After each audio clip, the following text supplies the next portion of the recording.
Here.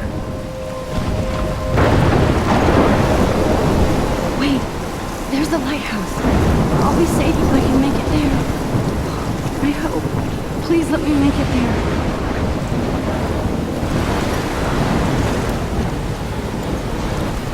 Where am I? What's happening?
Holy shit.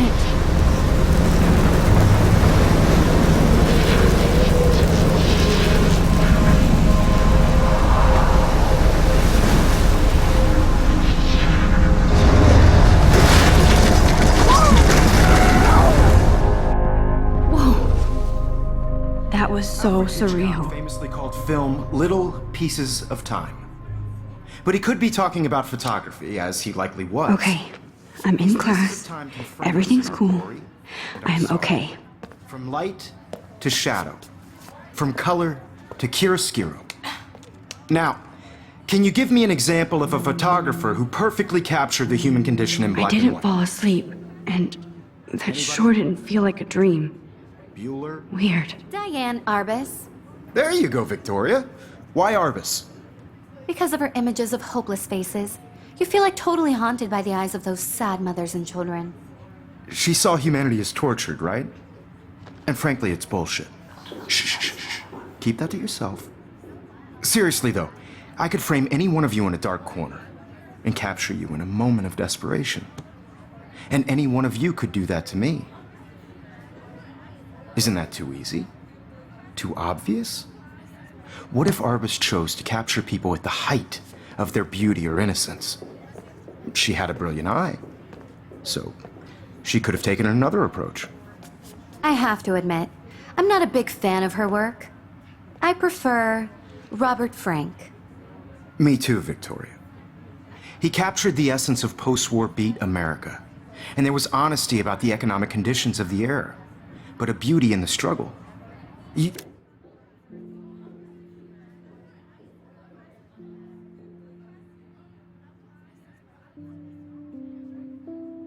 You don't have beauty without a beat, which explains why Frank was Kerouac's photographic muse, and both were the great chroniclers of the 1950s. Well, we've all seen that iconic shot of Kerouac on the balcony.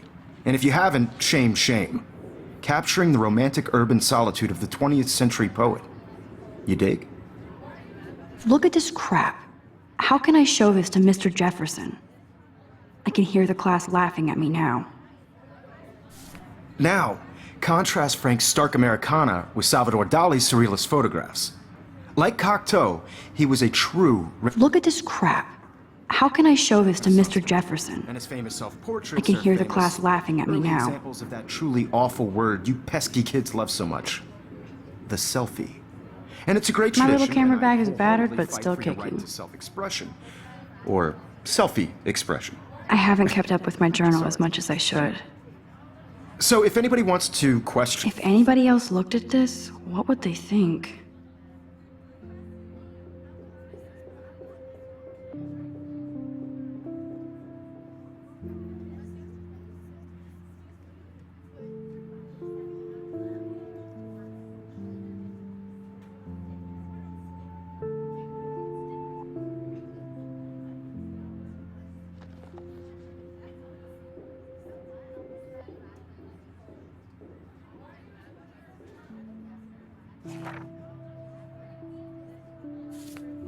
In the portrait is modern narcissism, they could go back hundreds of years to blame society.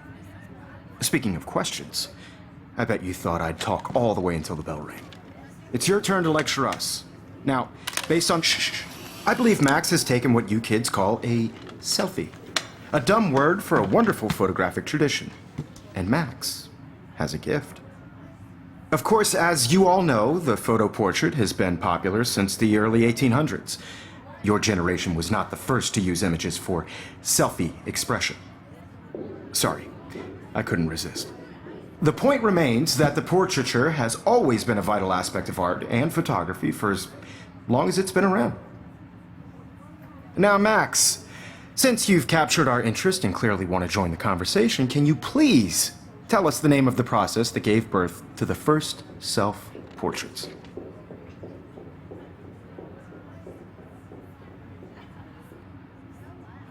I did know, but I kind of forgot. You either know this or not, Max. Is there anybody here who knows their stuff? Louis Daguerre was a French painter who created daguerreotypes, a process that gave portraits a sharp reflective style like a mirror. Now you're totally stuck in the retro zone. Sad face. Very good, Victoria. The Daguerrean process brought out fine detail in people's faces, making them extremely popular from the 1800s onward. The first American daguerreotype self-portrait was done by Robert Cornelius. You can find out all I about can't believe I still have in this your pencil textbook, case. or I should even upgrade to the 21st century. And guys, don't forget the deadline to submit a photo in the Everyday Heroes contest. I'll fly out with the winner to San Francisco, where you'll be feted by the art world. It's great exposure, and it can kickstart a career in photography. So Stella and Alyssa, get it together. Taylor, don't hide. I'm still waiting for your entry too. And yes, Max, I see you pretending not to see me.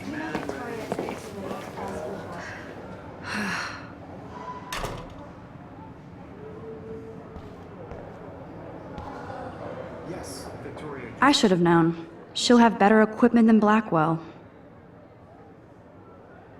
Still have to do your homework this week. Even if you're submitting your photo for the competition, everybody in class is turning in a photo, so you see the dilemma? I know, Mr. Jefferson. I just worked so hard on the shot, and I'm sure you know what it's like to be consumed by your work. I just really think Everyday Heroes is an important cultural event, and I want to represent Blackwell Academy. You have just by... Excuse me, Mr. Jefferson, can I talk to you for a moment? Yes, excuse you. No, Victoria. Excuse us. I'd never let one of photography's future stars avoid handing in her picture.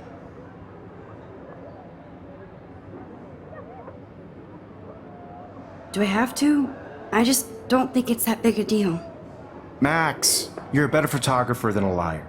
Now, I know it's a drag to hear some old dude lecture you, but life won't wait for you to play catch-up. You're young, the world is yours, blah, blah, blah, right?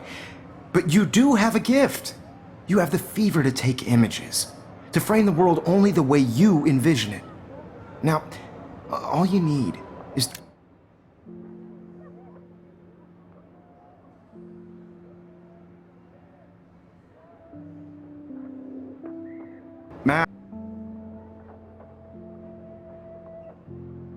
the courage to share your gift with others.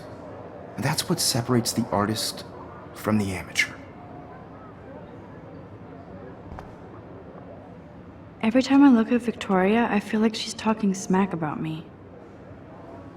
This is ridiculous. I always get so shy and nervous around Mr. Jefferson. This is definitely where camera